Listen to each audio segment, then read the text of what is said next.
बात जो है वो मायोजेनेसिस के बारे में की जा रही है। It is about muscle building. जो हमारी कोशिकाएं हैं, जो हमारी मांसपेशियां हैं, उनकी बिल्डिंग के लिए मायोजेनेसिस शब्द का प्रयोग किया जाता है। तो आइए मायोजेनेसिस के बारे में बात करते हैं। इंटरनेशनल स्पेस स्टेशन में इसरो का पहला जो प्रयोग है वो ग्रुप कैप्टन सुभांशु शुक्ला ने हाल में प्रारंभ किया, मायोजेनेसिस प्रयोगों का शुभारंभ किया। ठीक है, यह वह प्रक्रिया है जिसके द्वारा मांसपेशियां फाइबर का निर्माण करती हैं। ये एक जटिल और अत्यधिक विनियमित प्रक्रिया है जो कंकाल की मांसपेशियां ऊतक के विकास और रखरखाव के लिए महत्वपूर्ण है। एक चीज समझिए, बहुत इंपॉर्टेंट है, यहीं पर ध्यान से समझ लीजिएगा। मांसपेशियां एक थ्रेड लाइक सिचुएशन से ऐसे जुड़ी रहती हैं। ये मांसपेशियां जो आपस में जुड़ी हैं, जैसे मान लीजिए आज मेरी मसल्स इतनी है, लेट्स सपोज थोड़ी सी है, इतनी है, ऐसे मान लेते हैं इतनी है, और बाद में इतनी हो जाए, तो इतनी कैसे होगी? इसके होने का कारण होगा, कैसे होगी? ये जब आप एक्सरसाइज करते हैं आपको दर्द होता है, जैसे मान लीजिए पहली बार को एक्सरसाइज करने उसकी बॉडी में दर्द होगा। क्यों होगा?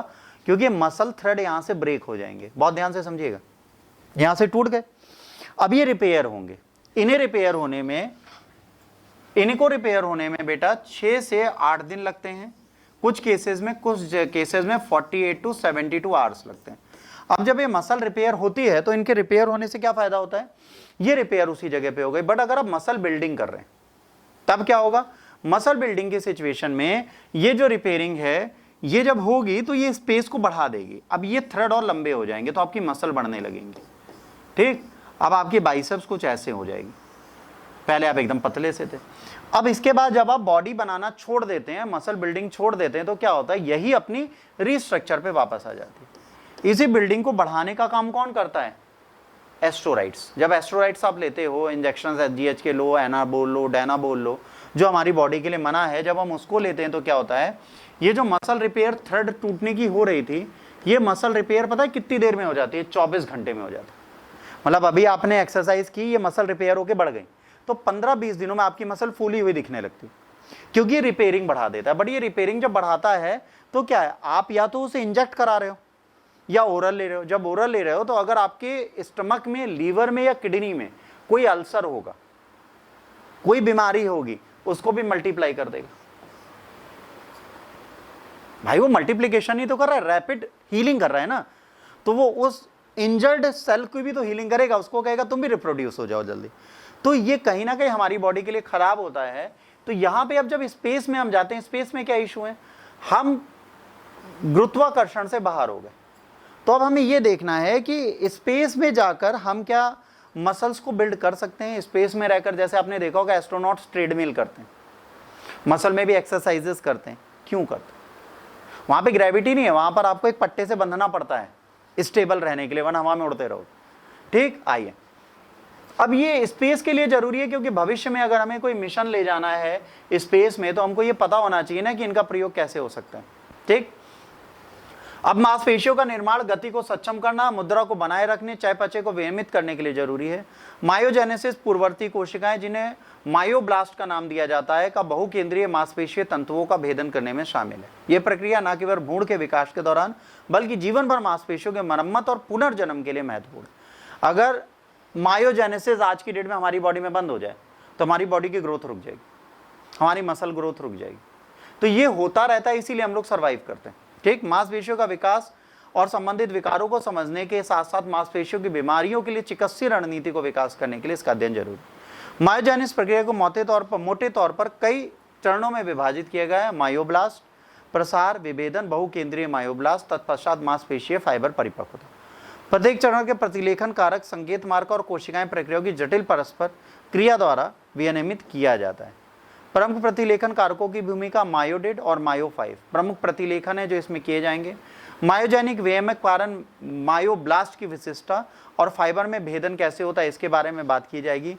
मायोडी एक मास्टर विनियमक है जो मांसपेशियां विशिष्ट जीन अभिव्यक्ति को सक्रिय करता है ताकि विभेदन चलता रहे। माई5 प्रारंभिक चरणों में शामिल होता है, मायोब्लास्ट के प्रसार और विशिष्टता को नियंत्रित करने का प्रयास करता है। मायोजेनिस विनियमित करने वाली कोशिकाएं कौन कौन सी होती हैं? इसके बाद कोशिका का प्रसार कैसे होता है? ये चरण है जो भेदन से पहले होता है। निर्माण करता है मायोब्लास्ट, उसको सुनिश्चित करता है। जैसे मैंने आपको एक छोटी सी चीज बोली, आपकी मसल रिपेयर तब होगी जब वो क्रैक होगी, जैसे आपने देखा होगा कि आपके कई क्रिकेटर्स की मसल टियर हो गई। मसल टियर होना और मसल को ब्रेक होना दोनों में बहुत अंतर है। मसल टियर होने का मतलब है, मान लीजिए मैंने आज भी बाइसेप्स मारा, जब मैं जिम में गया कल भी बाइसेप्स मारी, परसों भी बाइसेप्स मारी, अब ये बननी है ना, ये फट गई, ये आज बाइसेप्स की जितनी इंटरनल मसल थी फट गई, स्किन नहीं बढ़ती, मसल्स अंदर से बढ़ती है। अब वो क्या करेगी, वो ब्रेक हो गई, मैंने कल भी मार लिया, वो फिर ब्रेक हो गई, परसों भी मार लिया, अब वो पंचर हो जाएगी मसल, अब वो रिपेयर नहीं होगी, क्योंकि आप बार बार उसे तोड़ रहे हो, तो आपकी बॉडी इतनी दर्द होगी और ये दोबारा कभी बनेगी नहीं। इसीलिए कहा जाता है कोई भी एक्सरसाइज करने के बाद आपको 24 to 72 आवर्स उस एक्सरसाइज को नहीं किया जाता। होता है ना, जैसे आज हमने चेस्ट लगाया तो हम 2 दिन बाद ही चेस्ट लगाएंगे, क्योंकि मसल टियर ना हो। तो ये काम, ये भेदन जो है, ये टियरिंग की बात करता है कि आपकी रिपेयरिंग कैसे होगी, इसको करना जरूरी है। एक्सपेरिमेंट जरूरी क्यों है? एस्ट्रोनॉट मसल मास बहुत जल्दी वहां पे खोते हैं, क्योंकि वो ग्रेविटी के अगेंस्ट काम करते हैं, तो वहां दुबले होने लगते हैं। भाई उनका फिजिकल वर्कआउट कम है, ग्रेविटी के अगेंस्ट काम कर रहे हो, भार को रोकने वाला कोई है नहीं। हम यहाँ पे काम करते हैं तो ग्रेविटी के अगेंस्ट काम कर रहे हैं ना, तो हमें कहीं ना कहीं तो एनर्जी वेस्ट करनी है, वहां पर ग्रेविटी है ही नहीं, तो वहां पे उनकी मसल लॉस बहुत होती है। मायोजेनिस एक्सपेरिमेंट स्टडी करेगा कि muscle stem cell regenerate space में कैसे होती हैं और माइक्रोकॉन्ड्रियल मेटाबॉलिज्म इससे कैसे इफेक्ट होता है। ये टेस्ट मेटाबॉलिक सप्लीमेंट्स जो हमें चाहिए कि हमारी मसल्स वहां पे भी रिपेयर होती रहे, हमारे टिश्यू रिपेयर होते रहे, इसके लिए कौन सी डाइट हमें एस्ट्रोनॉट्स को देनी है, उसकी जांच करने के लिए शुभांशु शुक्ला ने अपना टेस्ट स्टार्ट कर दिया। अब ये जब हो जाएगा तो स्पेस मिशन जब जाएगा तो काउंटर मेजर होगा, ड्रग्स और डाइट कौन सी ले जानी है, एस्ट्रोनॉट की हेल्थ अगर लॉन्ग ड्यूरेशन में रखना है। मेडिकल साइंस, न्यू थेरेपीज आएंगी, age related muscle loss, muscular डायरोप्सी जो होती है वो, और बेड रिडन पेशेंट जो अर्थ में, उनको कैसे हम हील कर सकते हैं इसके बारे में पता चलेगा। बायोटेक एडवांस्ड क्या होगा, advances India's capabilities, stem cell research, regenerative medicine and space based drug testing. अगर स्पेस में हम ड्रग की टेस्टिंग करेंगे तो कल को हम मसल्स को ग्रोथ दे सकते हैं। एजुकेशन, ये शुक्ला, ये वाले शुक्ला, इधर वाले शुक्ला नहीं, Shubhanshu Shukla. Shukla also recorded the digestion in space demo for India's student making science, है ना, रिलेटेबल एंड द एस्पिरेशनल। अब उन्होंने डाइजेशन इन स्पेस को भी चेक किया, अगर मैं कुछ खाता हूँ तो मेरा पेटवा उसे डाइजेस्ट कर पाएगा कि नहीं कर पाएगा, कि मुझे सीधे स्टूल फॉर्मेशन करना पड़ेगा। भाई हो सकता है घर से पराठा और अचार लेके गया और बढ़िया वहां पे झापा, अब झापा तो पेट उसे कितनी जल्दी डाइजेस्ट करेगा, क्योंकि ग्रेविटी के अपोजिट रह रहे हो तुम।